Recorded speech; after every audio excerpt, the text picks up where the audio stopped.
الحمد لله كفى وسلام على عباده الذين اصطفى أما بعد فأعوذ بالله من الشيطان الرجيم بسم الله الرحمن الرحيم واتخذوا من مقام إبراهيم مصلى صدق الله العلي العظيم وصدق رسوله النبي الأمين الكريم ونحن على ذلك لمن الشاهدين والشاكرين والحمد لله رب العالمين صلی اللہ علیہ نبی الأمی وآلہ صلی اللہ تعالی علیہ وسلم۔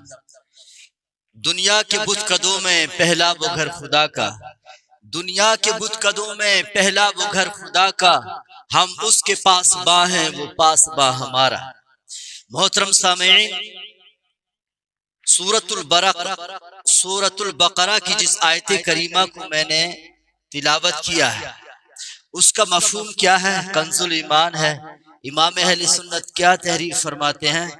وَاتَّخِذُوا مِن مَقَامِ إِبْرَاهِيمَ مُصَلَّى، یعنی اس آیت کے جملے کا، اس تحریر کا جو آپ نے ترجمہ کیا ہے، آپ لکھتے ہیں اور ابراہیم کے کھڑے ہونے کی جگہ کو نماز کا مقام بناؤ۔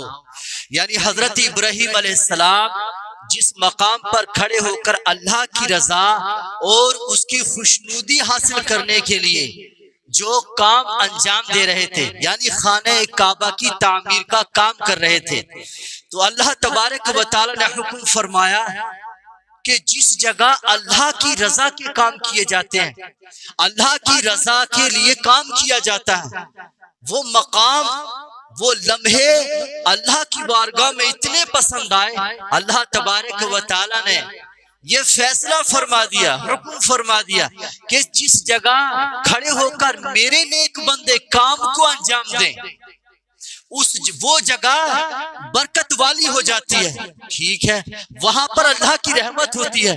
جہاں اللہ کے ذاکرین بندے، اللہ سے محبت کرنے والے لوگ جس جگہ پہ رہتے ہیں اس جگہ پہ اللہ کی رحمت ہوتی ہے، یہ بات بالکل صحیح ہے۔ لیکن اس آیت کریمہ سے یہ بات بھی سمجھ میں آ رہی ہے، جس جگہ پر اللہ کا کوئی نیک بندہ، اللہ کا خاص بندہ اگر رہ کر، کھڑے ہو کر یا بیٹھ کر اللہ کی عبادت کرتا ہے یا آرام کرتا ہے، اس جگہ پر کھڑا ہونا یا اس جگہ پہ وہی کام انجام دینا، ویسا کرنے کی شریعت میں اجازت ہے۔ جیسے کسی مقام پر بیٹھ کر کسی اللہ کے نبی نے کھانا تناول کیا اور آپ سنت سمجھ کر اس سنت کو ادا کرنے کے لیے اگر وہ کام وہاں بیٹھ کر کریں تو یہ باعث برکت اور باعث ثواب ہے، کیونکہ آپ سنت سمجھ کے کر رہے ہیں۔ ایسا نہیں کہ یار اس جگہ پر جہاں پر نبی کے قدم رکھے گئے ہیں یا نبی جہاں پر بیٹھے ہیں وہاں پہ آرام نہیں کر سکتے، وہاں پہ آپ اس طرح کام نہیں کر سکتے، ایسا کوئی بھی کتاب کے اندر نہیں ہے۔ تو میرے بھائی اب پہلے آپ ان کو مولانا صاحب کو سنیے یہ کیا کہہ رہے ہیں۔ پھر آئیے حضرت ابراہیم علیہ السلام کا زمانہ دیکھیں۔ جناب ابراہیم کو حکم ہوا کہ اپنے بیٹے اسماعیل کے ساتھ خانہ کعبہ کی تعمیر کرے۔ حضرت ابراہیم نے کعبے کی تعمیر شروع کی۔ جب کعبے کی دیواریں بلند ہو گئی، ہاتھ وہاں تک نہیں پہنچ رہا تھا، اپنے بیٹے اسماعیل سے کہا بیٹا اسماعیل ایک پتھر لے آؤ تاکہ اس پہ کھڑے ہو کے میں کعبے کی دیواروں کو بلند کروں، کہ میں چاہتا ہوں کہ اللہ کا گھر دوسرے گھروں سے بلند ہو، امتیاز ہو جائے۔ اسماعیل علیہ السلام ایک پتھر کو لائے اور حضرت ابراہیم علیہ السلام اس پتھر پہ سوار ہو گئے اور پھر آپ نے کعبے کی بقیہ تعمیر فرمائی۔ اب بعض روایتوں میں یہ آیا کہ وہ پتھر میں حضرت ابراہیم کے کھڑے ہونے سے یہ تاثیر ہو گئی کہ حضرت ابراہیم علیہ السلام پتھر پہ کھڑے ہوتے اور جب آپ کا ارادہ ہوتا کہ اس طرف میں دیوار تعمیر کروں تو پتھر خود بخود اس طرف چلا جاتا۔ یعنی حضرت ابراہیم کے دل کے ارادوں کو اور ان کے مقصد کو بھی سمجھ رہا ہے پتھر، اور یہ شرب اور یہ عقل اس میں کہاں سے آ گئی؟ حضرت ابراہیم نبی کے قدم سے مس ہونے کی وجہ سے۔ اب بہت عرصے تک حضرت ابراہیم اس پتھر پہ کھڑے ہو کے تعمیر کرتے رہے، نتیجہ کیا ہوا؟ پتھر پہ حضرت ابراہیم علیہ السلام کے قدم کے نشان ثابت ہو گئے، موم کی طرح پتھر نرم ہو گیا اور حضرت ابراہیم کے کچھ پیر اس میں اندر دھس گئے تھے، آج بھی وہ نشان موجود ہے۔ اب تعمیر کعبہ ختم ہو گئی مکمل۔ اب یہاں کا نقطہ سنیں، جب آپ مکان بناتے ہیں تو بہت سارے پتھر نکلتے ہیں، نا، ڈھیر لگ جاتا ہے جس کو کیا بولتے ہیں؟ ملبہ۔ آپ کیا کرتے ہیں اس ملبے کو؟ مولانا کے بھی اگر گھر کا اجرا بن رہا ہے تو آپ وہ ملبے کو کیا لوگ لے جاتے ہیں کہ یہ بہت تبرک ہے، لے جاؤ، پھینک دیتے ہیں نا۔ حضرت ابراہیم نے بھی وہی کیا۔ اب سارے جو فضول کعبے کی تعمیر میں جو پتھر لگنے تھے لگ گئے، اب جو نہیں لگ پائے چلو ہٹاؤ، صاف کرو کچرا، تو اللہ نے فرمایا کہ اے ابراہیم سارے پتھر پھینکے جائیں گے مگر وہ پتھر نہیں پھینکا جائے گا جس پہ آپ کے قدم نازنین لگ گئے ہیں. آپ کے قدم نازنین سے اس کو شرف جو حاصل ہوا، آپ کے تبرک ہو گیا، قیامت تک اس کو رکھا جائے گا. اور اس کی عظمت کیا ہوگی اس پتھر کی؟ اللہ فرماتا ہے پارہ نمبر 1 سورہ بقرہ آیت 125 وَاتَّخِذُوا مِن مَقَامِ إِبْرَاهِيمَ مُصَلًّى، اس پتھر کو رکھو اور کہا ایمان والو مقام ابراہیم کو اپنی نماز کی جگہ بنا لو. یہ اس کی تعظیم ہے کہ اب نماز. اور دکھاؤں گا بھائی صاحب آپ گئے ہیں ماشاءاللہ اس جگہ نماز پڑھنے کے لیے دھکا دھکی ہوتی ہے. ہر کسی کی خواہش ہوتی ہے کہ میں وہاں 2 رکعت کم سے کم نماز ادا کر لوں. تو ہر پتھر کے سامنے تو لوگ نماز نہیں پڑھ رہے، اس پتھر ہی کے سامنے کیوں؟ اور جتنے وہابی بھی پڑھ رہے ہیں تو پھر میں کہہ دوں پتھر پچوا بھائی قبر پہ جھک گیا بیچارہ کوئی، ہم پھر کہہ رہے حرام ہے. میں کہا شرک تو نہ بولو یار، ہم حرام کے قائل ہے شرک کے قائل. پھر میں درس کر دوں غلط فہمی نہ ہو. جس کا حکم جہاں تک ہے وہیں تک رکھو، حد سے آگے مت بڑھو. قوم کو مشرک بول کے اپنی دال روٹیاں مت چلاؤ. دال روٹی نہیں بریانی اور بوٹی چلا رہے ہیں یہ لوگ. نج کے ٹکڑے کھانے کے لیے قوم کو مشرک مت بناؤ. جو حد ہے وہاں تک رہو، حد سے آگے مت بڑھو. اللہ کو حد سے بڑھنے والے پسند نہیں ہیں. تو اس پتھر کو اللہ نے کیا فرمایا؟ یہ نہیں کہا چومنے کی جگہ بناؤ، چومنے سے بڑھ کر کہا مصلی عبادت کی جگہ بناؤ. اب یہاں عبادت کرو، پتھر سامنے ہے. اب ذرا بتائیے اس پتھر کے بارے میں آپ کیا کر رہے ہیں؟ اس کی تعظیم ہی ہو رہی ہے. نماز اللہ کی ہے، عبادت کس کی ہو رہی ہے، لیکن تعظیم کس کی ہو رہی ہے؟ پتھر کی. فرق ہے نا. تو عبادت اللہ کی جاتی ہے اور جو اللہ سے منسوب یا نبیوں سے منسوب جو چیزیں ہوتی ہیں اس کی تعظیم کی جاتی ہے. تو ہم قبروں کی تعظیم کرتے ہیں، عبادت نہیں کرتے. عبادت اللہ کی کرتے ہیں. اللہم صلی وسلم وبارک علی سیدنا مولانا محمد معدن الجود والکرم صلاۃ و سلام علیک یا رسول اللہ صلی اللہ تعالی علیہ وسلم. تو حضرت آپ نے ان کو سنا، معذرین آپ نے ان کو دیکھا، آپ نے سنا کیا بیان کر رہے ہیں. آپ کہہ رہے ہیں کہ وہ پتھر جس پر حضرت ابراہیم علیہ السلام کھڑے ہو کر کام کرتے رہے، اللہ تبارک و تعالیٰ نے اس کے سامنے جھکنے کا حکم دیا. اس پتھر کو کیا نام دوں، اس پتھر کے بارے میں کیا کہوں؟ ہمارے لوگ تو مزار کے سامنے وہ جھکتے ہیں یا سجدہ کرتے ہیں، ہم بھی حرام کہتے ہیں. یار تیرا دماغ کہاں گیا، سوچ کہاں گئی؟ اے فاروق رضوی صاحب آپ یہ کیا بکواس کر رہے ہیں؟ آپ کیا نظریہ دینا چاہتے ہیں؟ آپ کیوں اس سے ہر جگہ اپنے بابوں کو نکالنا چاہتے ہیں؟ یار یہاں اللہ کے نبی صلی اللہ تعالی وسلم کا حکم ہے کہ مصلی ابراہیمی کو جا نماز بنایا جائے. اللہ تبارک و تعالیٰ کا فرمان ہے. یہ جگہ ہے، ایک مقام ہے. یہ پتھر دنیا کے کتنے بھی کوثار ہیں، کتنے بھی پتھر ہیں، کوئی بھی پہاڑ ہے، کسی بھی پہاڑ میں نماز پڑھنے پر کوئی بھی روک نہیں ہے، کہیں بھی نماز پڑھ سکتے ہیں. یہ صرف مقام ابراہیم کا ہی مسئلہ نہیں ہے، کسی بھی پتھر کے سامنے نماز پڑھ سکتے ہیں. مگر وہ مجسمہ جس کو لوگ پوجتے ہو، جس کو انسان کی شکل دے دی گئی ہو، جس کو جانور کی شکل دے دی گئی ہو، جس کو کسی جاندار کی شکل دے دی گئی ہو، وہ جس پتھر کو پوجا جاتا ہو یا اس کے ساتھ شرک کیا، وہ اس کو شریک بنایا جاتا ہو، ایسے پتھر کے سامنے جھکنا منع ہے، حرام ہے. یہ ہماری شریعت ہے، یہ نبی صلی اللہ تعالی وسلم کا حکم ہے، یہ اللہ کا فرمان ہے. تم کیا بتانا چاہ رہے ہو؟ تم شرک کی دعوت دے رہے ہو، تم کیا کہہ رہے ہو؟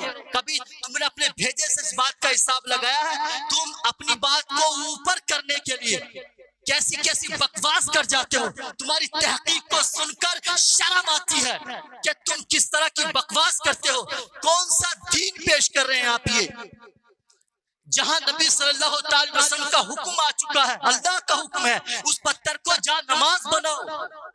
جہاں ایک اللہ کا پیغمبر، ایک بات اور میں کہہ دیتا ہوں، ہر نبی اللہ کا دوست ہوتا ہے، اللہ کا خلیل ہوتا ہے، اللہ کا ولی ہوتا ہے، لیکن ہر ایمان والا اللہ کا ولی نہیں ہوتا.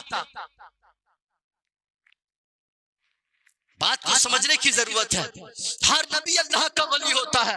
اللہ تبارک و تعالیٰ اور اللہ کی کتاب جب کسی ولی کی بات کرتی ہے، جب کسی صدیق کی بات کرتی ہے، جب اللہ تبارک و تعالیٰ کسی شہید کی بات کرتا ہے تو مستند بندوں، اپنے مقرب بندوں کی بات کرتا ہے. جیسا کہ حضرت ابراہیم کے تعلق سے رب نے فرمایا وَاذْكُرْ فِي الْكِتَابِ إِبْرَاهِيمَ إِنَّهُ كَانَ صِدِّيقًا نَبِيًّا. یاد کرو تم ابراہیم کو اللہ کی کتاب میں، وہ اللہ تبارک و تعالیٰ کے خاص بندے تھے، اللہ تبارک و تعالیٰ کے نبی تھے. وہ اللہ تبارک و تعالیٰ کے خاص بندے حضرت ابراہیم علیہ السلام ہے. تو یہاں حضرت ابراہیم علیہ السلام کا ذکر کیا گیا. حضرت اسماعیل علیہ السلام کی ادا اور حضرت ابراہیم علیہ السلام کی ادا، یعنی اللہ کی رضا کے لیے اللہ کے گھر کو بنانا، یہ ایک محبت کی مثال بن گئے، ایک محبت سے بھری مثال ہے۔ ایک پیغمبر، ایک بیٹا اللہ کی خوشنودی کے لیے، اللہ کی رضا کے لیے پتھر اٹھا رہا ہے، اور جس مقام پہ کھڑے ہو کے اللہ کے لیے پتھر اٹھا رہا ہے، تو اللہ کو ان کی ادا اتنی پسند آ گئی، امت کے لیے، آنے والی نسلوں پر یہ لازم کر دیا اپنے بندوں کے لیے کہ دیکھو میرے خاص بندوں کی نشانی کیا ہوتی ہے، میرے خاص بندے میرے لیے کیسے پتھر اٹھاتے ہیں، کیسے مشکلات کا سامنا کرتے ہیں، میری رضا کے لیے نہ کھانے کی فکر کرتے ہیں، نہ آرام کی فکر کرتے ہیں، نہ منصب کی فکر کرتے ہیں، میری محبت میں پتھر اٹھاتے ہیں۔ اللہ کے نیک بندوں کا یہ طریقہ ہے، حضرت ابراہیم علیہ السلام کی سنت ہے اللہ کی رضا کے لیے پتھر اٹھانا، حضرت اسماعیل علیہ السلام کی سنت ہے اللہ کی رضا کے لیے راج کا کام کرنا، مکان بنانا، اللہ کے لیے خانہ کعبہ میں کام کرنا۔ تو اللہ کی محبت میں ہم مزدوری کریں، کام کریں اللہ کے گھر میں، تو میرے بھائی انبیاء کا طریقہ ہے۔ تو کیا جب انبیاء کرام پتھر اٹھا رہے ہیں تو کیا تمہارے علماء، کیا تمہارے پیروں کا حق نہیں بنتا کہ وہ بھی اللہ کے دین کے لیے کام کریں، وہ بھی تڑپتی چلملاتی دھوپ میں میدان میں نکل جائیں اور امت کو دین کی دعوت پیش کریں؟ امت میں کوئی فتنہ، کوئی خرافات ہو جائے کہ ان کی ذمہ داری نہیں بنتی؟ کیا وہ اتنے بڑے ہو گئے کہ ٹانگ پہ ٹانگ گھر پہ رکھے، اپنی ٹانگ پہ ٹانگ رکھ کے خانقاہوں میں بیٹھے رہیں، اپنے مزارات کے مجابر بن کے بیٹھے رہیں؟ ارے تم کون سا دین لے کر آئے ہو؟ اللہ کے نبی صلی اللہ تعالی علیہ وسلم نے تم کو مجابر نہیں بنایا تھا، بلکہ تم کو مجاہد بننے کی تعلیم عطا فرمائی تھی۔ مجابر بن کے رہ گئے اور کہتے ہیں مزار پہ آؤ، ہر جگہ وہی نظریہ پیش کرتے ہیں، مزار پہ آؤ، مزار پہ آؤ، مزار پہ آؤ، بس یہی نظریہ پیش کیا جاتا ہے۔ کیا کسی مومن کی قبر کو، کسی مقرب بندے کی قبر کو عمارت بنانے کا رسول اللہ کا حکم ہے؟ کون سا دین ہے؟ تمہارے باپ دادوں کا دین ہو سکتا ہے لیکن محمد رسول اللہ صلی اللہ تعالی وسلم کا نہیں۔ اللہ کے نبی صلی اللہ تعالی وسلم نے فرمایا، نہا رسول اللہ صلی اللہ تعالی وسلم، یا نبی صلی اللہ تعالی وسلم نے منع فرمایا ان یقضى علیہ، یعنی قبر پر مجابر بن کے بیٹھنے سے منع فرمایا، جانے کو منع نہیں فرمایا، کہ وہاں پہ زیارت کے لیے، عبرت کے لیے جانے کو منع نہیں فرمایا۔ ان یجسس علیہ، اور اس کو پختہ کرنے سے بھی منع فرمایا، وان یبنى علیہ، اور اس پر عمارت بنانے کو منع فرمایا۔ یا رسول اللہ کے دین کے منکر تو تھے تم، انکار پہ انکار کیے جا رہے ہو، کم سے کم اس بات کو تو تسلیم کرو کہ یہاں پر صرف یہاں پر زیارت کے لیے جانا کافی نہیں ہے، اور کم سے کم یہ سمجھ لیں کہ جس کی بنیاد اللہ اس کے رسول کی نافرمانی پر ہے، جہاں اللہ اس کے رسول کی نافرمانیاں ہو رہی ہیں، صحابہ کی سنت ہے ان جگہ کو مقفل کرنا، ان جگہ پر ایسا قدم اٹھانا کہ اس جگہ پر کوئی غلط کاروائی نہ کی جائے، وہاں پر کچھ غلط نہ ہو۔ اور آج بھی وہ سنت صحابہ، سنت صحابیہ زندہ ہے، آج بھی ہو رہا ہے۔ لیکن بڑی حیرت ہوتی ہے جب اس طرح کی آپ باتیں کرتے ہیں۔ کون سی بات پیش کر رہے ہیں آپ نے کیا نظریہ پیش کیا؟ دیکھو ہم بھی حرام سمجھتے ہیں، تیرے باپ کا قانون یہ کہ تو حرام سمجھتا ہے۔